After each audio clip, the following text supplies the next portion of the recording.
back at last year, kind of similar to what we did with Florida in Game 1. We come from behind and win, and then flip that whole series, and we were able to kind of dominate from that point on. And when you win an emotional game early in the series, it can affect the other games, and I thought it did. And their starting rotation's really good. Yeah. And they kept the pressure on our hitters all weekend long, and this outplayed us. And it's tough to say.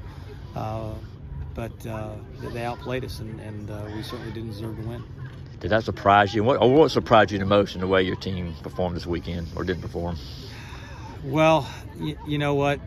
You have to have good starts, and I thought Jaden gave us a good start. So game 1 was how you script it. We had ourselves a lead in the 9th, and we let it get away, and then they outpitched us. They out hit us, they outfielded us. They beat us in every single way, and I think that if you ask them, that's about as good as they can play. It's certainly as good as they played all year long, but they stepped up when they needed to. And in this league, it's a war every single weekend. Everybody's really good, but that's the disappointing thing. We just got beaten every facet.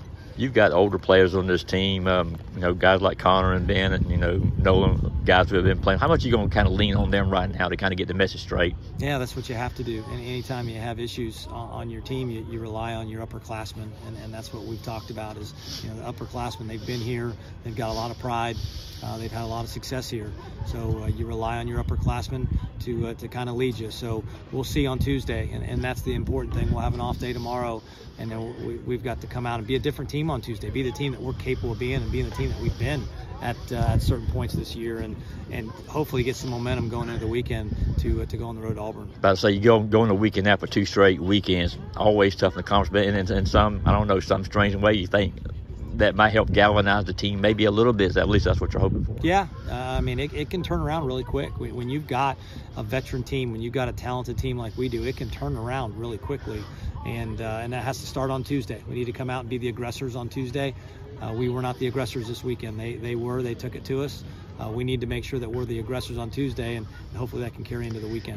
Charlie got to start. Colton was a little ill today, I guess. Yeah, we had to go around our clubhouse. We had seven people in our clubhouse that were sick, and so it just and it was 5 pitchers and 2 of our managers, and just kind of crazy how that happened. But it started yesterday and went into tonight or last night, and then also into today. We had a couple guys had to leave the field today, so just one of those things that went through. But that's no excuse. We just got beat, and we had some guys that were down, but we just got beat. How do you think the team's going to bounce back? Obviously as well as you do. How do you think they're going to respond? I expect them to bounce back, and I expect us to play really well on Tuesday. That's what I expect. And again, that's the best thing about baseball is that you're not too far away from your next game, and tomorrow's going to be a long day, I can tell you that.